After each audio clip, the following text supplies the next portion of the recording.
கிறிஸ்துவில் பிரியமானவர்களே, ஆண்டவராக இயேசு கிறிஸ்துவின் நாமத்திலே உங்கள் யாவரையும் வாழ்த்தி ஆசீர்வதிக்கிறேன்.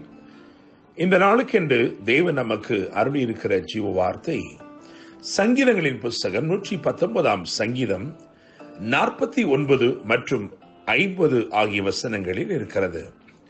நீர் என்னை நம்ப பண்ணின வசனத்தை உமது அடியனுக்காக நினைத்தருளும்.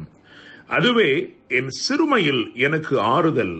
உம்முடைய வாக்கு என்னை உயிர்ப்பித்தது. என கேட்கிற தேவனுடைய பிள்ளைகளே, 119 சங்கீதம் என்பது வேதத்தில் உள்ள மிகப்பெரிய ஒரு சங்கீதமாக, மிகப்பெரிய ஒரு அதிகாரமாக இருக்கிறது. அதிலே அநேக பாராகிராப்ஸ், அதாவது பத்திகள் உள்ளன.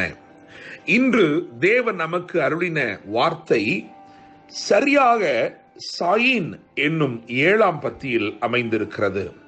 எனவே நான் நம்புகிறேன், விசுவாசிக்கிறேன், இந்த நாளிலே தேவன் உங்கள் வாழ்க்கையிலே ஒரு பெரிய காரியத்தை செய்ய போகிறார். அது மாத்திரமல்ல, பூரணப்படுத்த வேண்டும் என்றிருக்கிற காரியங்கள் எதுவாயிருந்தாலும் இன்று அவருடைய தொடுதல் அவைகளை பூரணப்படுத்த போகிறது. தேவனுடைய பிள்ளைகளே, நீங்கள் துவங்கியும் முடிக்க முடியாமல் தவிக்கும் காரியங்கள் எதுவாயிருந்தாலும் இன்றைக்கு அவர் அவைகளை முடித்து தரப்போகிறார். தேவனுடைய பிள்ளைகளே, நீர் என்னை நம்ப பண்ணின வசனத்தை உமது அடியனுக்காக நினைத்தருளும்.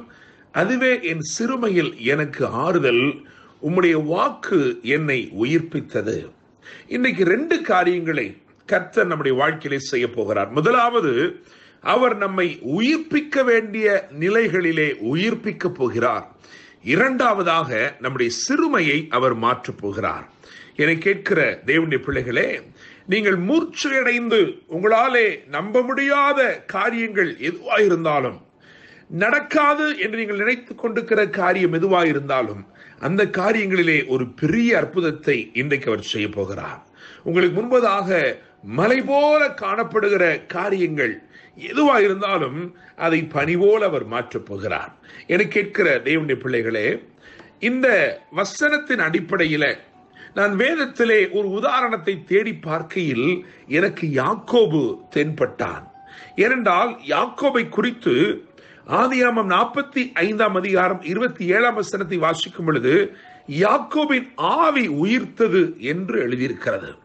மாத்திரமல்ல, அவனுடைய வாழ்க்கையிலே கர்த்தர் அவனை நம்பப்படின ஒரு வசனம், ஆதியாகமம் 37 அதிகாரம் 11 வசனத்தை பார்க்கும் பொழுது அங்கே யோசேப்பு, இளைஞனாகிய யோசேப்பு, 17 வயது நிரம்பின யோசேப்பு ஒரு கூடாரத்திலே தன் தகப்பனோடு படுத்திருக்கிறான்.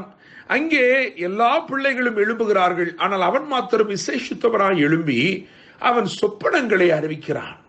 அந்த சொப்பனங்கள் என்ன சத்தியத்தை வெளிப்படுத்துகிறது என்று சொன்னால், ஒரு நாள் வரப்போகிறது, அந்த நாளிலே இந்த உம்முடைய குமாரர்கள் எல்லாரிலும் நான் உயர்த்தப்பட்டிருப்பேன் என்று சொல்லி அந்த ஒரு வார்த்தை, அந்த சொப்பனத்தின் ஊடாக வெளிப்பட்ட தேவ சித்தம், இதை வேதம் சொல்லுகிறது. ஆதியாகமம் 37:11 யாக்கோபு தன் இருதயத்திலே வைத்துக் கொண்டான்.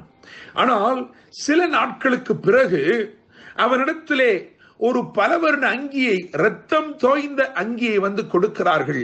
கொடுத்து, இது நாங்கள் இதை கண்டெடுத்தோம் காட்டிலே, இது உம்முடைய குமாரனுடையதோ அல்லவோ என்று பாரும் என்று சொன்னவுடனே தன் கைகளினாலேயே தைத்து கொடுத்த அந்த அங்கியை பார்த்தவுடனே அவன் கதறி அழுதான்.